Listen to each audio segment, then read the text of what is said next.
Voice over দেওয়ার জন্য যেই ভয়েস রেকর্ডারটা অন করেছি অমনি কোকিলের ডাক। তো কোকিলের ডাকটা রেখে দিলাম। সকলকে স্বাগত পুবালির পাগলামিতে।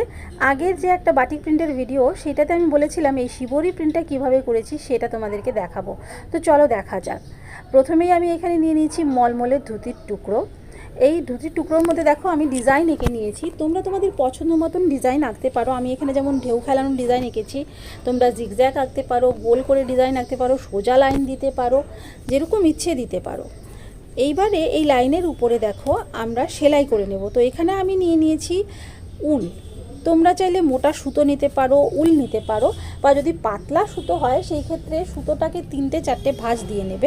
একটুখানি মোটা সুতো হলে কি হবে বলো তো, ডিজাইনটা প্রমিনেন্ট হবে, দেখতে ভালো লাগবে। তাই তো এখানে আমার মনে হয় উল নেওয়াটা বেশ সুবিধাজনক। আমার কাছে উলটাই সুবিধার মনে হয়।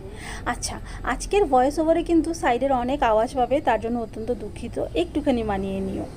এবার দেখো আমি এখানে ডিজাইনটা যে এঁকেছি তার উপরে সেলাই দিয়ে নিচ্ছি।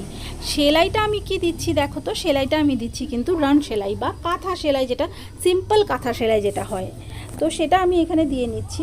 সবটাই দিয়ে নেব। আর এই কাজটা করতে গেলে কিন্তু একটুখানি ধৈর্য থাকতে হবে। যেমন এই ছোট্ট টুকরোটা করতেও কিন্তু আমার বেশ খানিকক্ষণ সময় লেগেছে। তো বুঝতেই পারছো বড় টুকরোতে করতে আরও বেশি সময় লাগবে। তো এইভাবে ডিজাইনটা করতে হলে তোমাদের একটু সময় কিন্তু দিতে হবে এর মধ্যে। তো সবগুলো লাইনের মধ্যে এইভাবে আমি আগে সেলাই করে নেব। সবটা সেলাই করে নেওয়ার পর এখানে দেখো আমি সুতোগুলো কিন্তু একটু লম্বা লম্বা করে রেখেছি। দেখো আমার সেলাইটা দেওয়া হয়ে গেছে। এখানে এই যে সুতোগুলো একটু লম্বা রেখেছি, কারণ এটাকে টানবো। এবার টেনে একদম কুঁচকে নেব। এই যে এইভাবে দেখো একটা একটা সুতো ধরে আমি টানছি, পুরোটা এখানে কুঁচকে যাবে।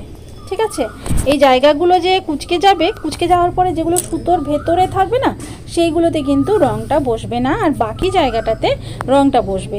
তার জন্য তোমাদের টানতে হবে কিন্তু বেশ টাইট করে, খুব জোরে টেনে জিনিসটাকে একদম কুঁচকে নিতে হবে। এরপরে এই দুটো সুতোকে তোমরা চাইলে এখানে গিট দিয়ে দিতে পারো, অথবা সবগুলো সুতো এক করেও একটা গিট দিতে পারো। তো আমি যেহেতু কাপড়টা খুবই ছোট, তাই আমার এত প্রয়োজন নেই, তাই আমি দুটো সুতোকে আলাদা আলাদা করে গিট দিইনি, একসাথে সবগুলো সুতো গিট দিয়ে নিয়েছি। কিন্তু তোমরা যদি মনে করো এই জিনিসটাই বড় কাপড়ে করছো, তাহলে আলাদা আলাদা করে গিট দিয়ে সুতোগুলো টাইট করে টানতে হয়, ব্যথাও কিন্তু লেগে যায়, তাই একটুখানি সাবধান, আস্তে করে টানবে। এইবারে দেখো এখানে আমি রং গুলে নিচ্ছি। এখানে তোমরা দেখতেই পেলে আগের রং আছে।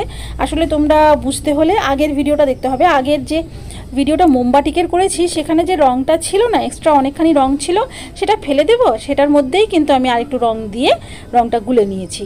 রংটা কিভাবে গুলেছি, রংটা গরম জল করেছি, তার মধ্যে নুন দিয়েছি, তারপরে এখানে কাদামের পাক্কা রং দিয়েছি। এখানে আমি দিয়েছি লেমন ইয়েলো শেড। এবার রংটা গুলে নেওয়ার পর তার মধ্যে আমি কাপড়টা চুবিয়ে দিলাম। এই কাপড়টাকে আমি রাখবো 20 মিনিটের মধ্যে। তোমরা চাইলে একদম হালকা রং চাইলে 5 মিনিট, 10 মিনিট, 15 মিনিট, 20 মিনিট অবধি তোমরা রাখতে পারো। 20 মিনিট রাখলে বেশ একটা গাঢ় সুন্দর রং হবে, মানে আসল রংটা আসবে। এইবার ওই ডাইফিক্স আমরা গুলে নেব ঠান্ডা জলের মধ্যে। ডাইফিক্সের মধ্যে দেখো এখানে আগের আমি কিছু জিনিসই নষ্ট করব না, তো ডাইফিক্স যেটা গোলা ছিল তার মধ্যে আরেকটু ডাইফিক্স দিয়ে এটাকে এবার আমি একটু হালকা করে চিপে নিয়ে ডাইফিক্সের মধ্যে চুবিয়ে দেবো আরও 15 মিনিটের জন্য। এরপরে তোমরা এক্সট্রা কালারটাকে কিন্তু একটুখানি ওয়াশ করে নেবে।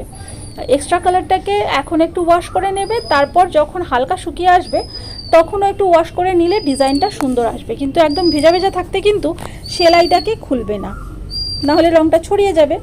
এইবারে দেখো আমার এটা শুকিয়ে গিয়েও নিয়েছিলাম। তারপরে এই যে এখন আমি দেখো এই হালকাভাবে আমি গিটটা দিয়েছি, তো খুলতে একদম অসুবিধা হচ্ছে। আর এই পিঠে কিন্তু আমি একটা গিট দিয়ে নিয়েছিলাম, যেহেতু সেলাই শুরু করছি যে জায়গাটায়।